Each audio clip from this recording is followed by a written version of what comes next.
दिल्ली के इलाके बुरारी में एक आम सा घर था। बाहर से देखने पर सब कुछ बिल्कुल नॉर्मल लगता था। मोहल्ले वाले इस फैमिली को शरीफ, मजहबी और फाइनेंशियली स्टेबल समझते थे। किसी को अंदाजा भी नहीं था कि इस घर के अंदर एक ऐसा खौफनाक राज जन्म ले रहा था जो पूरे इंडिया को हिला कर रख देगा। द 1 जुलाई 2018 की सुबह तकरीबन 7 बजे एक पड़ोसी को अजीब लगा कि फैमिली की दुकान अभी तक नहीं खुली। वो लोग हमेशा सुबह जल्दी दुकान खोल लेते थे। परेशान होकर वो घर के अंदर गया। घर में मुकम्मल खामोशी थी। जैसे ही वो आगे बढ़ा, उसकी नज़र ऊपर गई और वो खौफ से जम गया।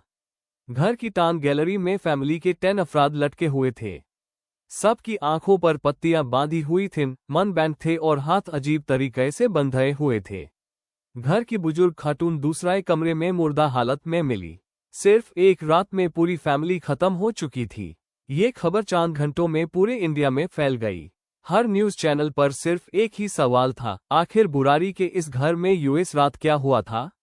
कुछ लोग इसे कलेक्टिव सुसाइड कह रहे थे, जबकि कुछ का मानना था कि ये काला जादू या किसी खुफिया रिचुअल का नतीजा था। जब पुलिस ने घर की तलाशी ली तो उन्हें कई डायरीज मिली। इन डायरीज में अजीब रूहानी हिदायत और रिचुअल्स लिखे हुए थे। सबसे हैरान कर देने वाली बात यह थी कि अन राइटिंग्स में वही तरीका लिखा हुआ था जिस तरह फैमिली की बॉडीज मिली थीं। हाथ बंधने, आंखें ढकने और एक खास अंदाज में लटकने तक की तफसील डायरीज में मौजूद थी। तहकीकत के दौरान पुलिस को पता चला कि फैमिली का एक मेंबर, ललित भाटिया, इस पूरे मामले में अहम किरदार रखता था। अपने वालिद की डेथ के बाद ललित जहनी तौर पर बदल गया था। उसने दावा करना शुरू कर दिया कि उसके मरहूम वालिद की रूह उससे बात करती है और उससे हिदायत देती है।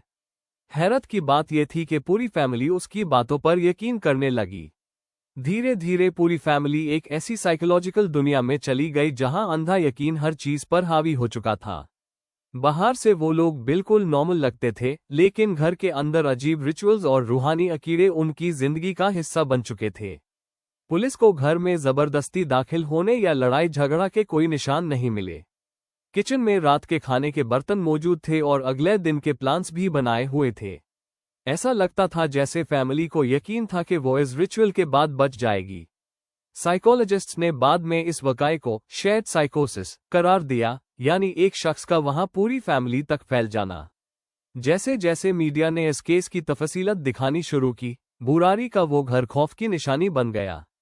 दूर दूर से लोग यूएस घर को देखने आने लगे। आज भी बुरारी डेथ्स इंडिया के सबसे खौफनाक और मिस्टीरियस वाक़ियत में शुमार होती है, क्योंकि इस कहानी में सबसे डरावनी चीज कोई भूत या शैतान नहीं था, बल्कि इंसान का अपना ज़हन था। एक आम सा घर, एक आम सी फैमिली और एक ऐसा अंधा यकीन जिसने एक ही रात में 11 जानें ले लें।